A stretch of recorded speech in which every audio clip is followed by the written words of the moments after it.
Inside the shrine, the air settled slowly like dust after a stampede. Akuni remained kneeling. His mouth was closed so tightly his jaw ached.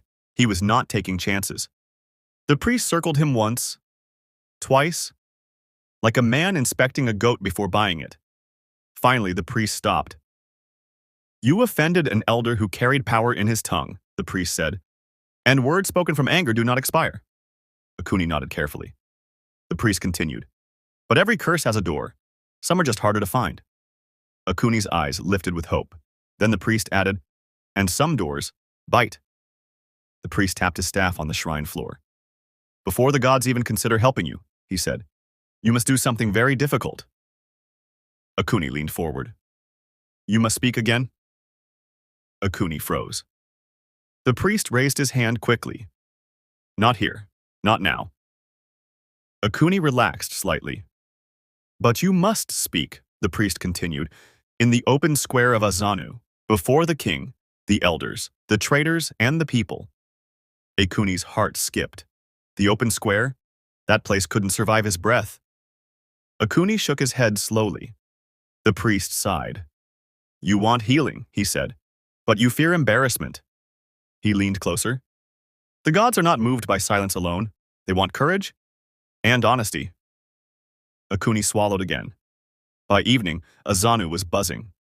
People whispered, "Did you hear?" Akuni went to the shrine. "The shrine? Yes. Alive? Yes. For now." By morning, the whole village knew, and by afternoon, the king himself heard. The king stroked his beard thoughtfully. "So," he said, "the man whose mouth clears meetings wants to address the people?" The elders murmured. One elder coughed and said, "With respect, your majesty, should we sit far?" Another added, "Very far." The open square was prepared like a ceremony, not for joy, for survival. People brought cloths, not for dancing, but for their noses. Some stood behind trees. Some climbed roofs. Some stood upwind. The drummers were warned, "Beat fast. If he opens his mouth, run." The town crier announced loudly, "People of Azanu, Akuni will speak today. Cover yourselves wisely." Nobody laughed. Everyone came anyway. Curiosity is stronger than comfort.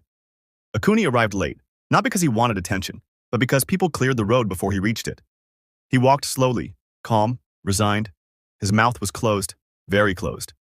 He bowed to the king, bowed to the elders, bowed to the people. The priest raised his staff. "Akuni," he said, "speak." Akuni hesitated. Then, he opened his mouth. The effect was immediate. A woman dropped her basket. A goat broke its rope. A drummer fainted mid-beat. People staggered backward. Someone shouted, "Hold your breath!" Another yelled, "Close it! Close it!" Akuni lifted his hands quickly and closed his mouth. Silence fell. Then laughter. Not mocking laughter. The kind that happens when people survive something together. The king covered his nose and waved. "Let him continue," the king said bravely, but briefly. Akuni spoke in short sentences, very short. Between each sentence, he closed his mouth. "I know. I disturb this land." People nodded. He continued. "I did not choose this burden." The elders leaned forward. Then Akuni said something unexpected.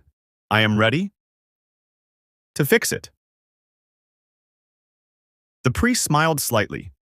The gods were listening again. The priest lifted his staff. "There is more," he said. "To undo what was spoken in anger, you must meet its source." A murmur passed through the crowd. The priest continued, "You must return to where the offense began." Akuni stiffened.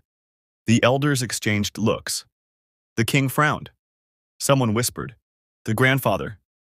The priest nodded slowly. "But the path is not straight," he added. "And not everyone you meet will want you healed." From the edge of the crowd, someone laughed quietly. Not Akuni, not the priest, someone else, someone unseen.